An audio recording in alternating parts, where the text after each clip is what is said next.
So we've reached the end of our experiment with the Thousand Oaks barrel. We've made bourbon, we've made rum, we've made multiple kinds of rum, we've made American rye whiskey. Then we tried to do some of the pre-made cocktail kits that were made by Thousand Oaks, and they just weren't that good. We tried a Manhattan, and we tried an Old Fashioned, and they were not good.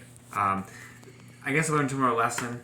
If you clean the barrel out in between, it does make a difference. So we are making our last one that we have, which is our Apricot Brandy. So we've had it aging in here for 2 weeks, a little over 2 weeks.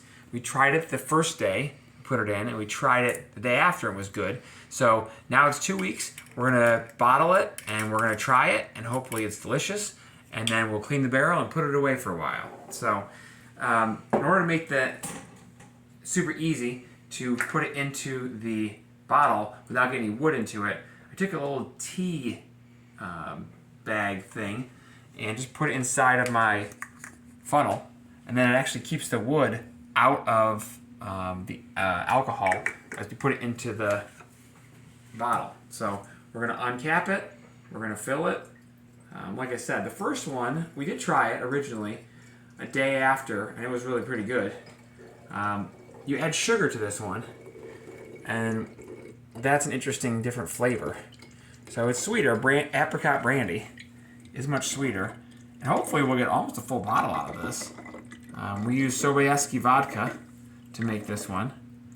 And I got hints from my friends at a Detroit City Distilling, and they said one of the keys to using these small barrels is to not let it sit too long. The longer you let it sit, actually the worse it gets. So we have found through our experiments that 15 to 35, 40 days is about the max you want to leave it.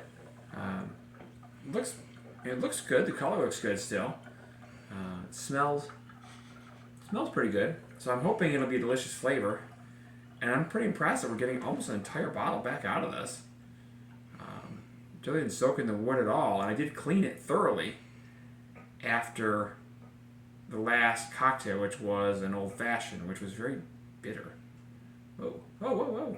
Actually, more than I thought I was going to have in there. It's pretty much 100% full. So, we just used a little more than we thought. So, we're going to put a little bit in our glass then, and give it a try, and let you know if we like it. That's about the end of it. So, ta-da. I don't want to waste, I hate to waste anything. So, we'll see. Hopefully it's delicious. So, let's see.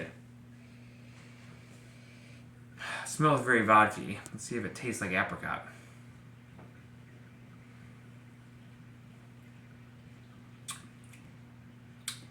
It's actually really sweet. It's pretty good. I would say it definitely has apricot. So this apricot one was a winner, and my goodness, we filled it to the very top. So we're gonna have to figure that one out. But I recommend it. So a good ending to our adventure with the Thousand Oaks distilling kit. Highly recommend it. I'm going to clean it out, put it away, and if years from now I make some more of these, I'll make another video. So, cheers and bottoms up.